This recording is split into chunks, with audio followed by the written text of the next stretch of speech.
Well, hey, what's going on, Ryan? Hey man, we are here for another Free for All Friday, and so Yes. excited for that. Great to see you.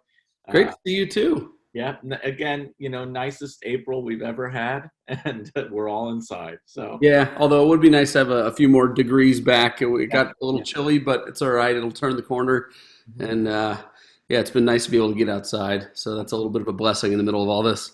I've been mulching, so it's Oh, unending labor of love good over for here. you. Good for you, Ryan. I, I like that. I like mulching Ryan. Yeah. Well, hey, we had talked about moving forward. It's been a few weeks, and one thing that we had discussed and you had brought up, and I thought it was awesome, is just the idea of bringing in other local pastors, friends of ours in ministry around the area who are serving in churches. And so we actually have a guest today, Ryan. Yes, mystery guest or a guest Well, it's a mystery to other people right for now. 7 seconds. Yes, but as we just talked about and thought about folks that we could pull in and just hear from them and learn from them, one of the first folks that came up was Fred Provencher, who is the senior pastor of Cornerstone Christian Church in Wyckoff, and we've known Fred for a long time, and he actually is with us, so he's going to join us right now. And hey, Fred. Fred, Morning, guys. How are you? you live from Fenway. Yeah. Yes. One You're a big- Yankee fan, right, Fred? Yeah, right. Lifelong. So, You just want to put yourself in some angst by putting yourself in Fenway as a no. He's and a Red Sox fan, and my first virtual background was Stonehenge, and that seemed a little presumptuous. So This it is was something probably we could worse. yeah, Remind our comment section that we are a church, and no comments on Fred's Boston love. yes. This is a picture of love and grace, Yeah.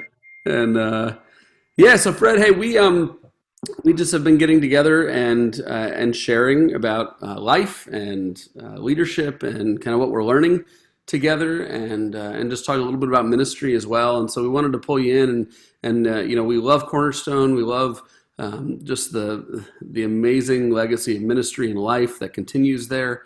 And so we wanted to hear from you today. And so as we do, just why don't you just start by just sharing a little bit about Cornerstone and also just your involvement there when you started there, and tell us about the church. So Cornerstone is a non-denominational church located in the middle of Wyckoff. It actually was founded in the mid '50s as Wyckoff Baptist Church, one of several churches that were formed by the same guy.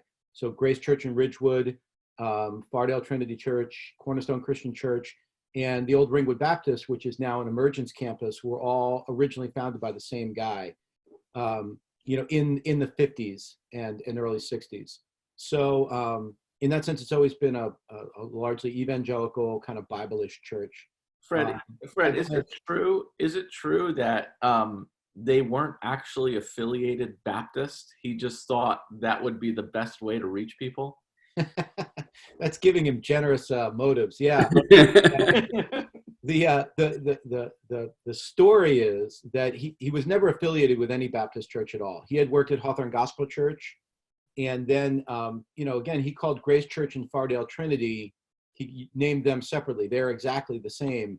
Oh, wow. He called Cornerstone Wyckoff Baptist Church, and the rumor was because Madison Avenue Baptist in Patterson was going through a split, and he wanted to attract the disaffected members, and he figured if he called it Baptist, he would get some of them, and it worked. We had people in our church for years who had come from the split at Madison Avenue in the 50s. So yeah, it's not all glory. So we didn't feel a lot of allegiance to keeping the name. In '99, we started talking about Well, because you weren't. yeah. We're Baptistic. We do baptism by immersion, but we don't have Baptist polity, as you would say. Mhm. So we kept having people who would say, I tried every church in town. You're the last one that I came to. I don't know what I believe, but I know I'm not a Baptist. That's what people used to say. And this is like in the 90s. They would say, like, I know I'm not a Baptist, but I figured try you. And we were like, what good is it to have a name that actually repels people? It keeps them from coming. Well, let us tell you, Fred. The only thing worse than being linked to a denomination is being linked to a heretical movement. Yeah. Yeah, that was a stroke of genius on your part. Our goal is to just simply outlive the movement so that nobody would ever talk about it anymore. Well done. You could have called yourself the X-Gen Church. That could have worked. Yes. Oh. So anyway, that's why, eventually, because we weren't denominational, we came up with something more neutral. So That's awesome. Now you've been there a while, right, Fred? I came in 96.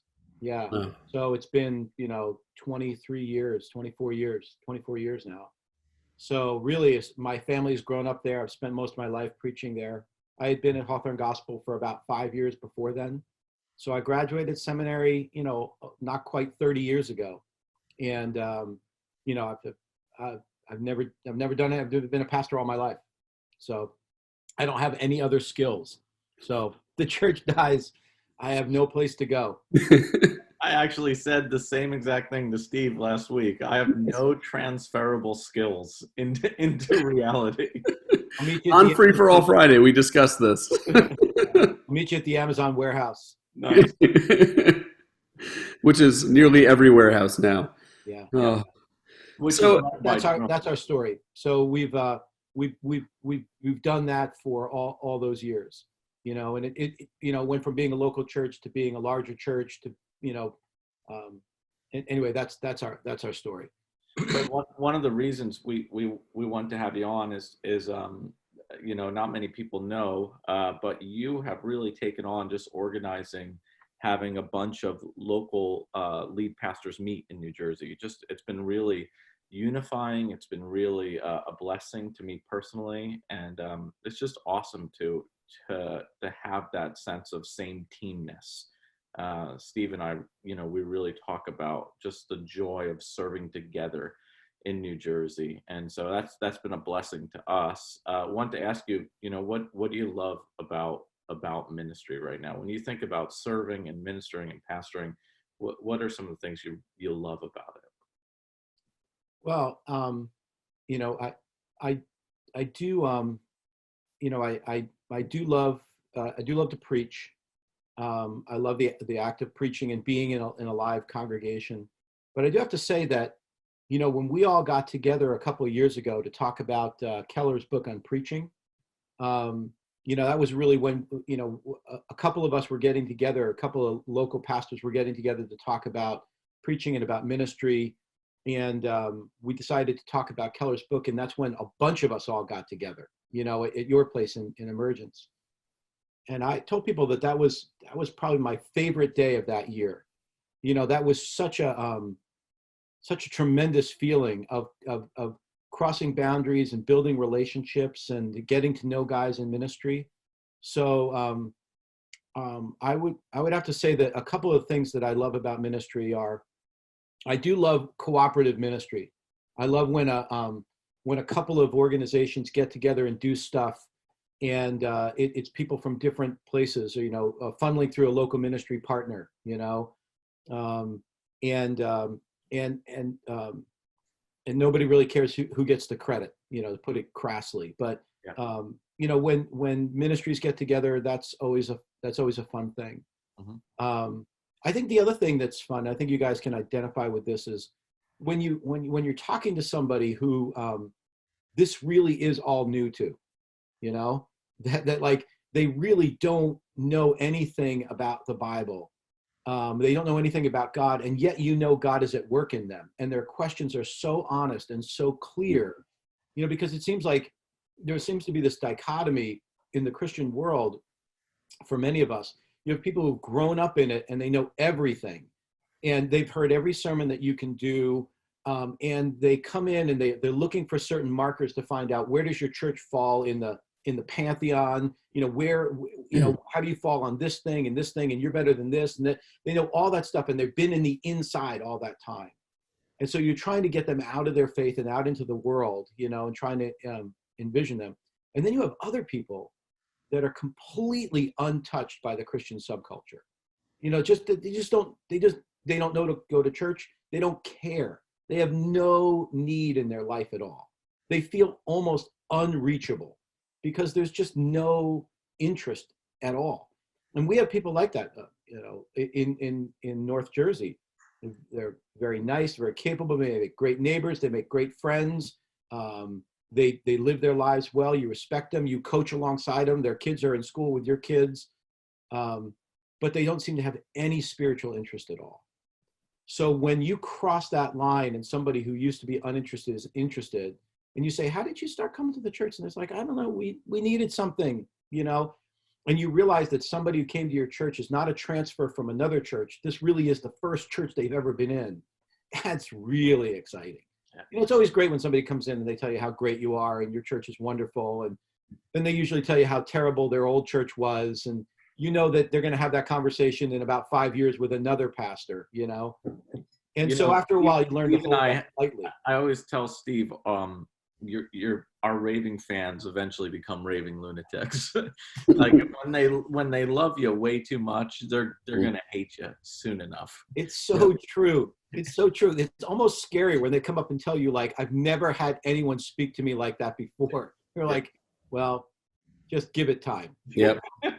But when you bump into somebody who they're like, yeah, is large, kind of religious or that, but I've never experienced anything like this, and it's all brand new. That is really exciting, and you just say, like, wow, that's probably the biggest high, Yeah, it's amazing how the gospel in many ways, it's an example of the gospel to us, where we know it, and yet you get hit by it at various times and in various ways, and you see how it applies, and that never gets old, or it shouldn't. In a ministry, the same thing, where you see the light bulb go on, you see somebody start to come to life, and it's a constant reminder of why this is all worth it, and no matter what you're walking through. And right now we're all walking through craziness, everyone.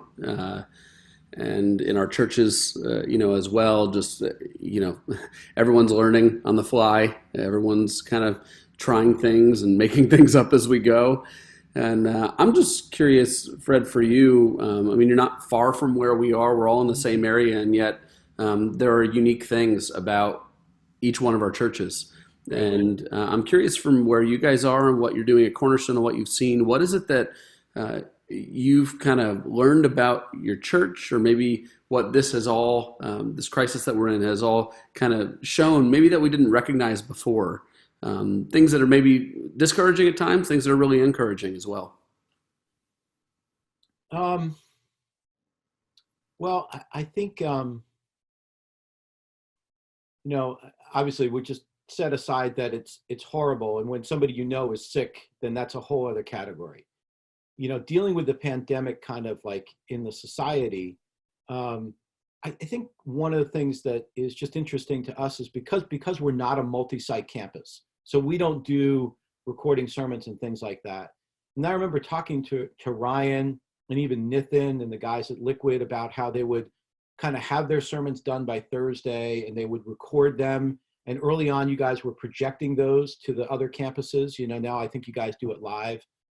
But we never did that kind of stuff, So for me, the sermon is done right before I have to preach it.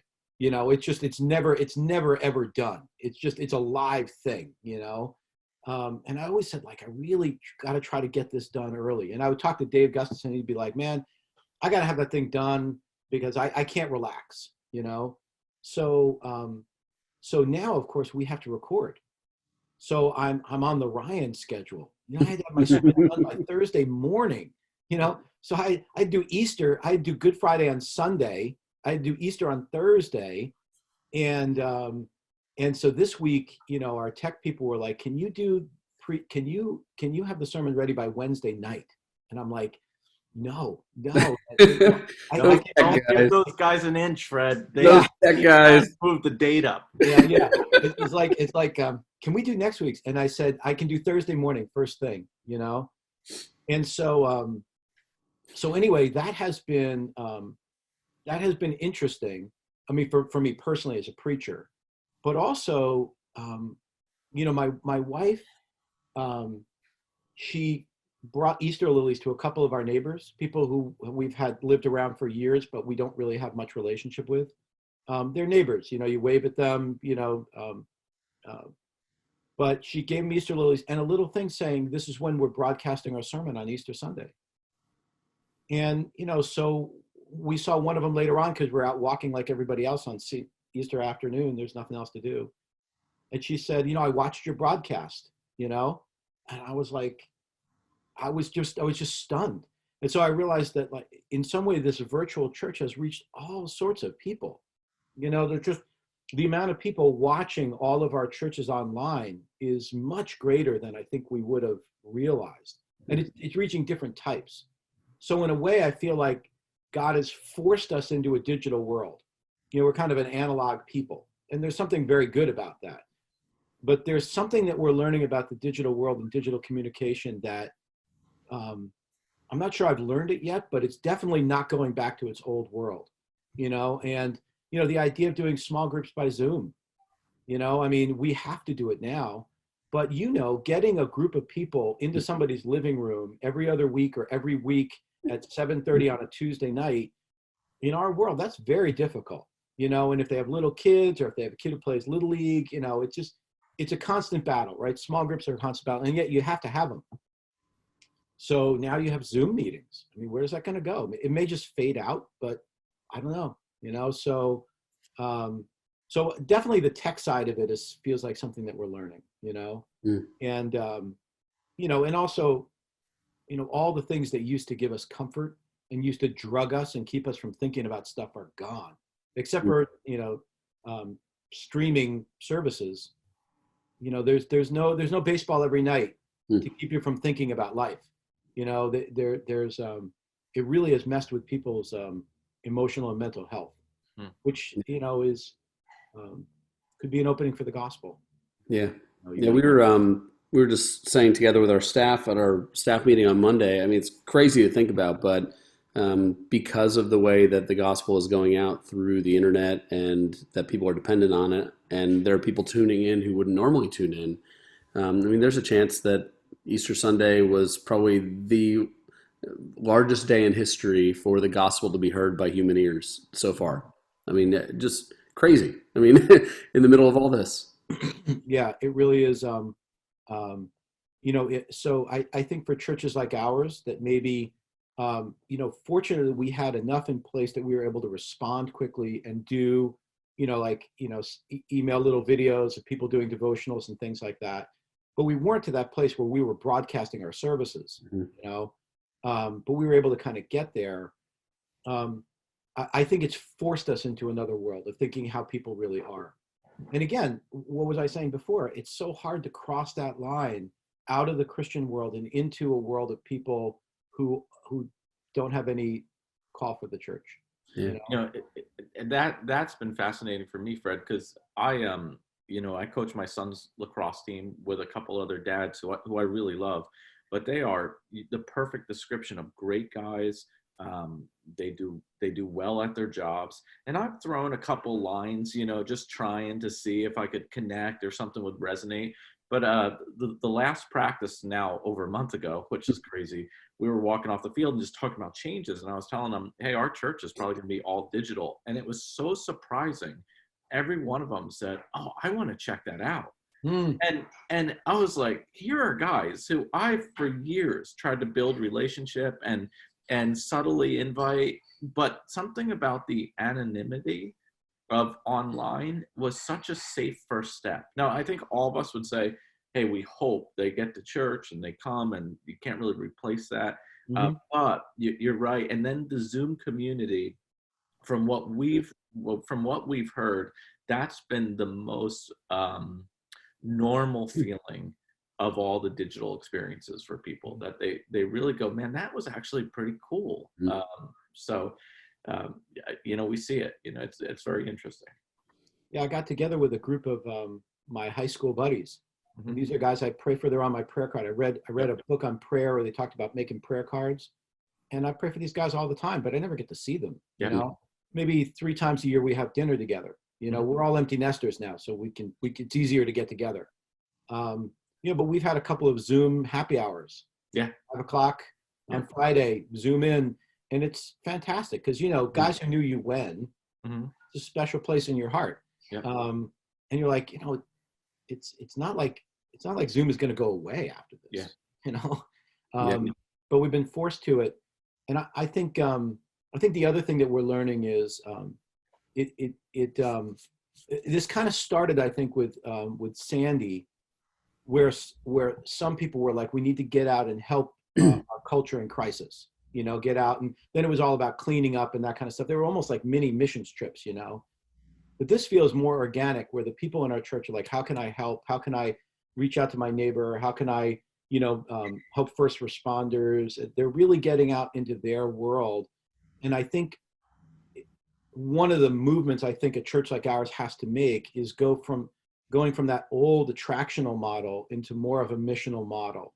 And I don't know that anybody knows what missional really looks like. Some do it a lot better than others. And a church like ours is always going to be a little bit attractional because we have a facility right in the center of a town. And this is where the cops hang out when they want to get to any place in town. You're always going to have some. You're going to make us covet. It would be, what's it like to have a building? Yeah, a really nice building in the middle of your area. Yeah, I mean, it's one of those things you say, like, you kind of have to play to your strengths, right? And so there'll always be a certain attractional model. But, back in the 80s and the 90s, people were still trying to figure out, okay, how do we get people in? How do we create a bigger show? How do we create more stuff? How can we get them in? And I think that we realized that without relationship, you're not going to get anybody in. You can do a great big choir concert, but, you're just going to get people from other churches who like choir concerts. To really reach the culture, your people have to kind of go out into the world, and they have to go out with no agenda. They used to talk about that back in the past. You would, make friends with non-Christians, that kind of stuff, but you're always going out with an agenda.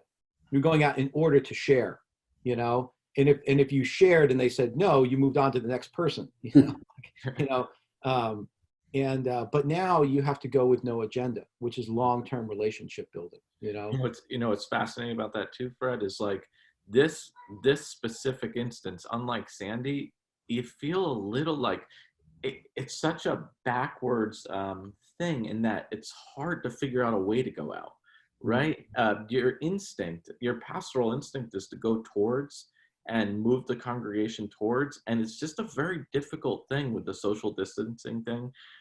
And then, like you're saying with service, one of the crazy things just we've seen a little bit is my friends from high school, same thing, who aren't Christians, who we get to talk to on Zoom now and haven't talked to in years. They ask when our church does a service initiative if they can come. And so these are guys who aren't believers, but they love serving. And that's a really interesting angle about the service too, that people, especially North Jersey, and I imagine even Wyckoff more than Totowa, people don't really want to be served. That's like the ultimate offense, which makes the gospel hard because gospel you're served, but they love serving. And so we've talked a lot about how do we just make service for non-Christians almost as an invite to serve along and meet Christians, which is an interesting shift. Yeah, I think, Ryan or Steve, I think you saw this back in the Touch the World days, that you could, if you had a game night with your youth group, you only get so many kids out. They play in 6 AAU teams. You can have basketball night, they don't want to come. But if you said we're going on a service project, you actually had a chance to reach kids. And Ryan, that's part of your story, right? Being asked to be on a trip when you weren't even a believer. No, I was arrested and had community. Being asked to be on a trip. It was court mandated, but that was my avenue.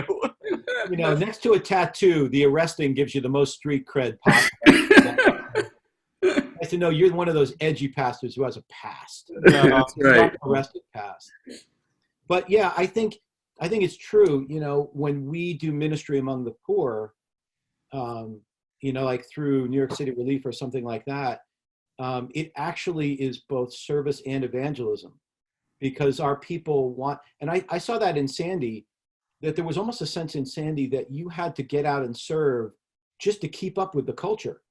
You know, like if people in their secular jobs are going to take off a day a year and go and build a house with Habitat for Humanity, and your church doesn't do anything, then they're already better people than you are, they think, you know? So it feels crass, but to a certain degree, if you're not reaching them, they expect you to be doing these things because they know that they're good and they would love to do them. I mean, they want to do them on their terms and they want to make it easy and all that kind of stuff, you know?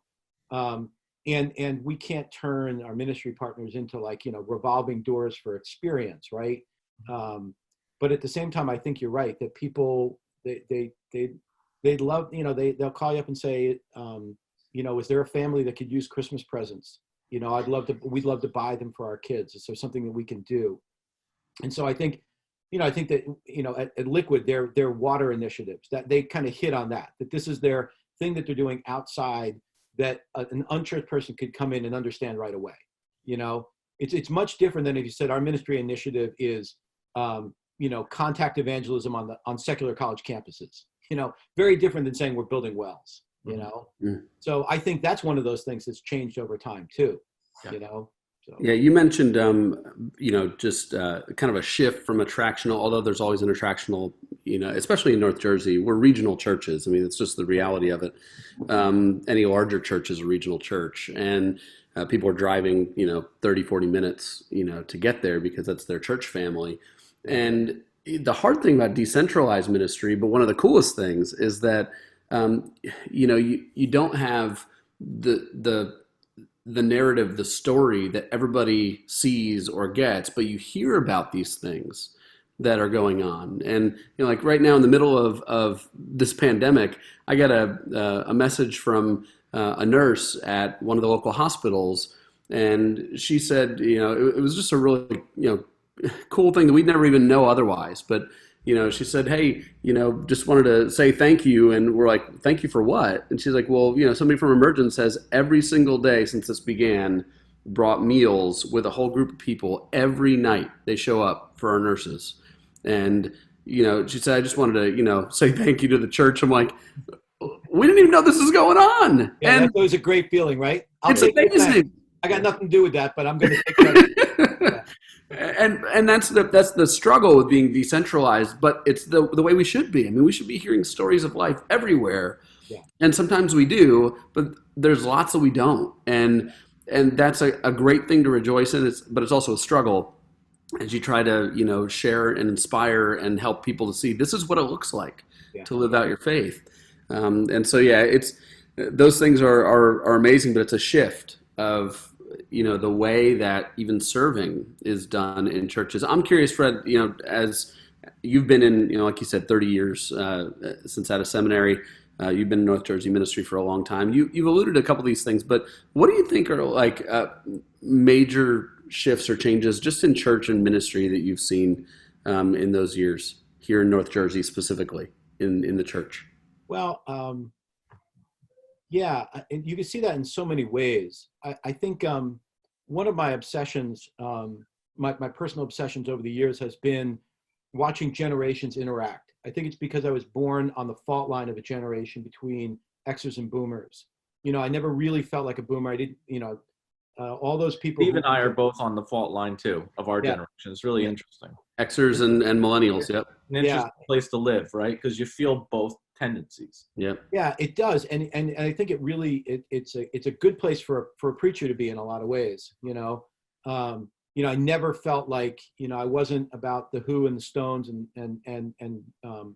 I was too young for all that stuff. You know, but by the time grunge came along, I was already married. You know, and I just missed it completely. I just never stopped. I didn't buy any flannels. You know, I can't grow sideburns. You know, so I missed part of that Xer stuff. So one of the things, obviously, that I've seen in the churches and I've seen nationwide is the shift from Boomer leadership to Xer leadership, for lack of a better term. It kind of felt like it started with Francis Chan and kind of that generation of people who you realize, like when I was in seminary, you know, you were still being taught by guys who were kind of even pre-baby boom guys.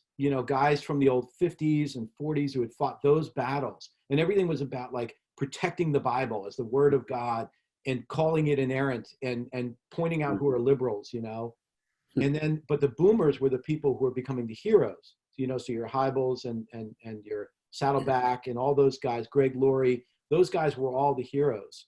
And that model kind of peaked as you went through the 80s. It was an attractional model. And when the next generation came along, you just slowly saw that shift, that all the new stuff. It started, I remember reading a leadership article that said, where have all the X-Gen ministries gone? And the answer was they became churches. They started, much like Emergence, they started as a demographic ministry, it just became a church, and that happened all over the place. So that has changed because it changes the tenor. There's so much, we can solve the problem. We can find out black and white answers to the boomer generation, and you think hardcore boomers were the people who backpacked across Europe to get to Francis Schaeffer and to find out the truth. The next generation just doesn't do that because they don't see the truth is that clear and that one guy has the whole thing, when we live in a generation where the guy who you used to backpack and get truth from now puts out a cookbook, and, has a whole organization around him, so it's a much more cynical generation, so, it used to be then that you would interact and find truth, and that when you found truth, then you joined the church. Mm-hmm. Now, of course, you join the church. So what we were talking again before, now you often have people who join the church and hang around for years without becoming believers, and they become believers because they want to see your community before they believe your truth claims. Mm-hmm. So hardcore boomers in the 60s, and you can see this all over the place with all of their self-righteousness, that grew out of the sense of like, we're right, you're wrong. And you convinced me and I could join your group, So that's kind of all gone. I just feel like there's just a feeling that anybody who tries to sell you something without you getting away is probably up to something, Yeah, so, that's interesting, Fred. So that changes the tenor of ministry. Also, the change from attractional to missional, which is relatively new in our area, But along with that is there's always things that you can't see, there's always something that you didn't see coming, So, the growth, right before the multi-site church began to hit, you had churches that were being built bigger and bigger and bigger and bigger and bigger until you had, like Hybels Church, like 10,000, 15,000 piece auditoriums with huge mortgages, really scary stuff, Down in the South, you got those churches all over the place, right? And then all of a sudden, multi-site comes along and it's not about big venues anymore. And everybody remembers that actually the most fun is to go to a church of 300 people. That's what everybody really likes. The problem is if you have a church of 300 people, it probably doesn't do things as well as a church of 5,000, When the multi-site finds a way of bringing that together, which is really brilliant, in a lot of ways. And it also builds on the church growth, the church planting movement. From the church planting wasn't really a huge discussion even when I was in seminary in the 80s and 90s. And now, the idea of starting a new church, that has kind of dovetailed also with multi-site, But, it remains to be seen whether these multi-sites will become their own churches, whether they will become missional communities fully, this I'm sure is your dream, that they become fully integrated into their local community while being connected to a larger organization, So that's kind of new. And of course, the other big thing that's changed over time is that, during the Clinton administration, if you said that you were an evangelical Christian, people didn't necessarily hate you right away. There was still a lot of acceptance that they were just, they were part of the culture. When you get to the end of the Iraq War, and then all of the battle over LGBT, into, the kind of Trump presidency, you see the crumbling and then the complete destruction of the evangelical subculture. And way before we had the most recent elections, you have people who have a visceral hatred of evangelicalism, to the point where, you know, part of being my age is that I still call myself an evangelical Christian. And, it's much harder for people younger than me to own that term, because it doesn't have almost any good thing to say. For me, being an evangelical is being connected to John Stott, but for others, it's just a useless term, because people hate evangelicals, and they didn't actually 30 years ago. They tolerated them. So that is a whole new world. Yeah, that's been a total term change in my life, right? Mm-hmm. Where I think it's kind of like the word fundamentalist. What you described is those people early in ministry who had the fundamentals of truth. Yep. And yep. that's how the term fundamentalist came about, to separate, we believe this is true, not true. And Right. over time, it's just become a term for closed-minded. I think we're seeing the same arc with the word evangelical, which is a shame, because I think it used to be about what you believed, and now it's much more, people hear it as much more of a culture. Yeah. And specifically, they'll say like white evangelicalism. Yeah. I think it'll be a term we see go away. And it's interesting that it was even, in the past elections, it's been a specific voting block, that people have gone for, and it's almost, that percentage of America has changed so much that, and look, there's positives to that change too. I mean, there's a lot of bastions of evangelicalism that don't accurately reflect the heart of God or the gospel.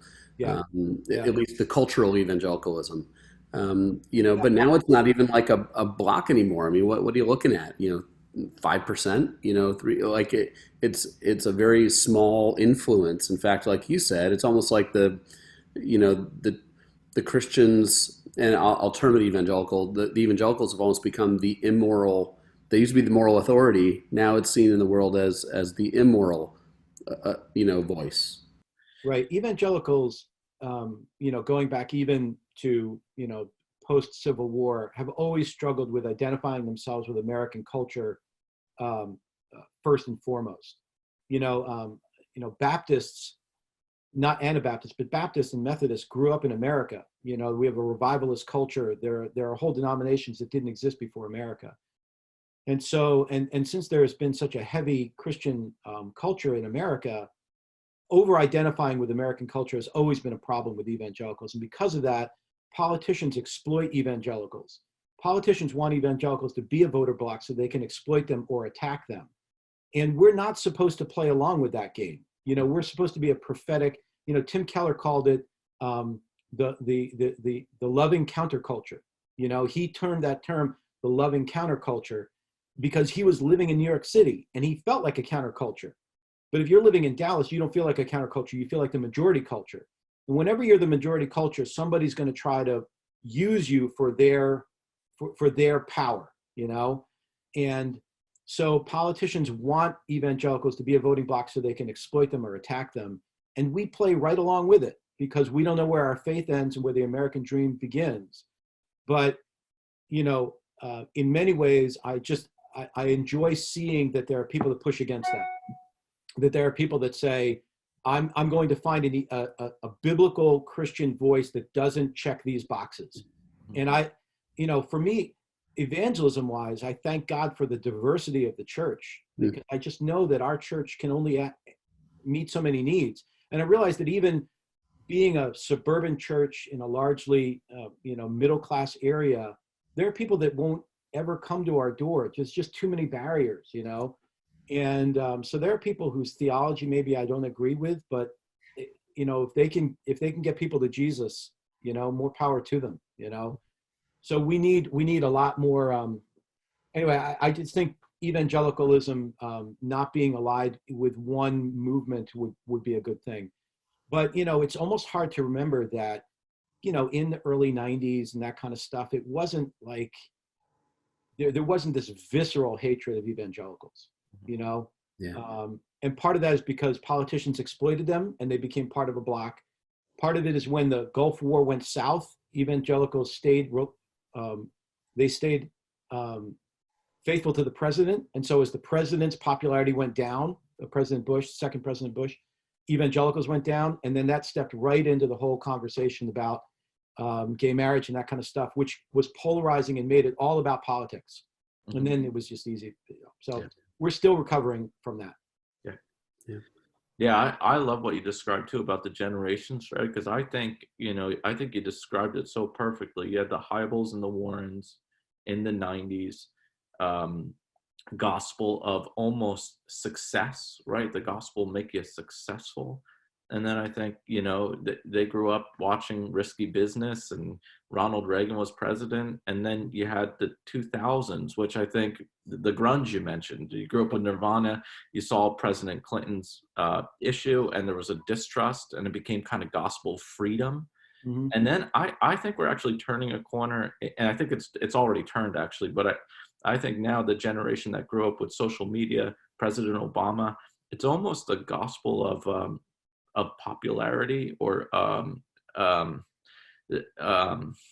think of like guys like a Stephen Furtick, the voices before, like you said, Chan Driscoll, gospel freedom stuff. Now I think it's the Furtick, Hillsong, kind of the gospel of people who are preaching like a cool jean jacket. That sense of like a gospel of popularity, which is interesting, and I almost wonder what's coming around the corner afterwards, because it's almost attractional again, right? Which is interesting. Yeah, we've talked a little bit about recently just about shifts in drivers of culture, and we've living in Western prosperity. Fear has never really been a driver for people. And so usually you have Eastern cultures that are honor cultures. Western cultures have been more about a judgment culture up to this point. And I think it's turned, but prior to this point, and it's almost, just in doing a little research on it and reading on it, it's almost like we become almost a fear culture. And now that idea of blessing again, and maybe not just financial blessing, but the idea of a blessing and health and freedom. There's, in a fear culture, those voices start to become the promise of salvation for people. And it's not rooted so much in judging truth, right and wrong, or in honor. But what probably what was in the when we say you're free, this is authentically you. So pastors wearing jeans, but they're cheap jeans. Now it's achievement, freedom, flourishing. That much more preaching like that. Yeah. There's always been a part of evangelicalism or Bible culture that has latched on to celebrities to give them authenticity. When Johnny Cash became a Christian, back in the day, there's always been people like that who, the YMCA was started as muscular Christians and athletes who were also Christian, trying to get that you can be successful in American culture. And when people are hanging, when people have Bieber in their cell phone, I heard a podcast about NBA basketball, and they were talking about the private NBA pickup games that NBA stars play. And one of the guys they talked to was the New York City Hillsong guy, because he knows these guys. That's a high level of exclusivity, and it's hard if you're a young person not to feel like you've been validated in some way because of that, Legitimized. Legitimized. And it's a fragile thing. You hope those guys are doing authentic ministry for people who need it. It's very difficult to be the pastor of Russell Wilson. Most of us can't handle that. Those guys are just too powerful. They're too popular. That's why the whole chapel movement for athletes started. So, you hope that they need pastors too, but it can be a fragile thing. Yeah, for sure. Hey, real quick, we talked about a lot of really good stuff, Fred. This has been awesome. Just want a couple of real quick, just kind of lighter things, as we talk about life a little bit. But one of them, you mentioned a few different authors that you have enjoyed. Keller, obviously, Stott. Some of the other leadership guys. But for you, other than Scripture, obviously, What's maybe a book or two that has really shaped you, that you kind of really has become a part of the way you view and hear, and has accompanied the truth of God's word, and really helped you? Um, I think the books that end up affecting me, I try to read things that have some kind of theological depth to them to find out what's going on in the theological world. The problem is you often, if you go to grad school, there's always a danger because of getting out of grad school and your theological education stops. So you believe whatever your professors believe, and then you just stop growing, and your professors obviously were taught by a previous generation. So finding ways of entering into the conversation of people and finding out what's going theologically is for me, that seems important. I want to stay connected to that. Theories of the atonement, what's going on in biblical literature. So, I think Dallas Willard's book, Renovation of the Heart, is about how we grow in Christ. And, Dallas Willard is one of those older guys who just became just a giant nerd that everyone was attracted to, because his life was everything we all wanted to be. All those things we pretend to be by acting authentic, Dallas Willard was, without even trying it, because his faith was so authentic, and so a lot of people like Ortberg and those guys, they love Dallas Willard. I've always found it hard to read Dallas Willard's books. I've tried them. So when I found them on audio and I could listen to them and then go back to the book and reread them kind of in portion, that helped me to get through it. Just sitting down and reading it was too philosophical. But Renovation of the Heart talks about how we grow. And it's very hopeful. He assumes that people should be growing, I think Peter Enz's book, Inspiration and Incarnation, is a theological book. And, Enz has become kind of a polarizing figure, but he has helped me realize that, nothing in the Bible was written to me.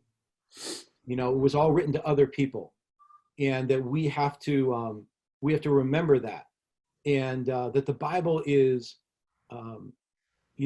more complicated than we think, and we can't just take things out of context and apply it to ourselves. We need to see how it fits in. The cross-centered preaching that Keller talked about helps us in that, because it roots everything in the gospel. And, it's hard to remember. We talked about this once, Yumi and Dave Gustafson, that, it used to be that, you took a Bible verse and you exegeted it and you found its principles and you preached those. And you could preach it in isolation from the rest of the passage with 3 simple points, but it's very easy to preach heresy that way. If not from the doctrine, from the application, and the way around that is to make sure you're rooting it in the gospel. So all those people, that have brought us back to kind of cross-centeredness and seeing the big picture of Scripture, those guys have helped me a lot. And I've seen it in various different things. Enz's book is more cutting edge. He really challenges us to think about how we see Scripture. Willard's book has helped a lot. So yeah, those are ones. I went through a period like everybody does, where all the books you read were on technique and how to grow a church and stuff. But that stuff gets old over time, And not just that, I think a lot of what we learn from those books is now crumbled, right? That type of leadership, that there was something almost even broken about it. That we've watched crumble a bit. Yeah, and the greatest strengths of a lot of those books and those values and those minds end up becoming the greatest weaknesses, as most of our strengths do. And you see a lot of those leaders that we've respected, end up, pulled from leadership because almost a realization of that kind of leadership. Hey, Fred, can we end with something a little fun? Okay. When the quarantine ends, what restaurant are you missing the most right now for a lunch with friends and maybe a nice dinner with your wife? How would you rate that? It's funny. because I was just talking to my wife about this, like where would we go if they lifted the pandemic, And we looked at each other and laughed because our kids get on our case because we go to Blue Moon and Wyckoff all the time. We're so non-edgy, my wife has a good palate for food, but basically I'll eat anything that's put in front of me. I'm not the person to ask when you go to a restaurant because I'll eat this fine food and people say, how was it? And I'm like, well, it's gone. I ate it. I think the thing that I would really look forward to, especially as the weather gets nice, and I'm with Steve. I want it to get a little bit warmer than it is. Eating outdoors in Ridgewood, like at the Papa's place or at White Maple, one of those places where you can eat outside on the street. That would be great. Although probably the first place we'll go is Blue Moon because it's just right there in town. We love to go there. I love me a cowboy burrito at Blue Moon, man. I'll take that any day. Right. Their salsa's great too. Just anything where they just give you chips without even asking. This is not even sponsored by Blue Moon. It should be. What's the deal? Yeah. Hook us up, Blue Moon. So, going to, I think, Montclair or Ridgewood to one of those restaurants. There's a Brazilian restaurant in Montclair that's also wonderful. With my wife, that would be a great, any place where we can eat outside in the late spring is great. By the way, you mentioned Debbie, and I don't want to wax heavy again, but I mean, just the work that she's done with Lighthouse Pregnancy Resource Center. What between the two of you, what a blessing that you guys have been to Jersey and to North Jersey ministry for so many years, and so really grateful for both of you. Yeah, watching Lighthouse grow from when she took it over, 15 years ago has been really amazing. I wish I was as good a leader as my wife. That's what I usually say. Who knows what the church would look like if I was as good a leader as my wife? But she's got her place, and she's just really driven. She found her calling. It's a whole other discussion to watch the career arc of a woman in ministry as opposed to guys. We all followed a very similar arc. You guys are, we all did a very similar thing. Involved in ministry, find it, give our life to a church, watch it grow, that kind of stuff. For women, it's interesting, and watching her find where all of her storylines came together. As our kids got to an age where they could fend for themselves because both their parents were in ministry, it taught them to be really self-sufficient. I'll tell you that. So, but awesome. Yeah, it's dual ministry is a hard thing, but it's been great. So. Fred, thanks for serving the way you do, and really grateful for you and Cornerstone. And one thing I've always loved about you guys is that in the midst of all the changes that have gone on, you've continued to stay pliable and, as a leader, but as a church. And, you guys have planted churches. You've been learning as you've gone, and that's awesome. And that's a great model for all of us. So thanks, man. Well, I cherish the camaraderie. One thing that's different now than 25 years ago is there didn't used to be this camaraderie. There wasn't friendship among churches. There weren't support of guys. There was rivalry, and it's really grown out of your generation. Really, really, Steve, you and other guys who served together in parachurches like Touch the World, who had friendships before you ended up in separate churches, and so that just always transcends. That has tangibly affected our area in a way. It has maintained friendships and lessened rivalry because you guys were already friends. And so that's been a great thing to see. It's been great to just to walk along with it. So thanks for what you do. Thanks, Fred. Keep up the good work, guys. You too, man. Thank you very much. Thanks for tuning in, everybody. And we'll see you again next week. All right. Take care.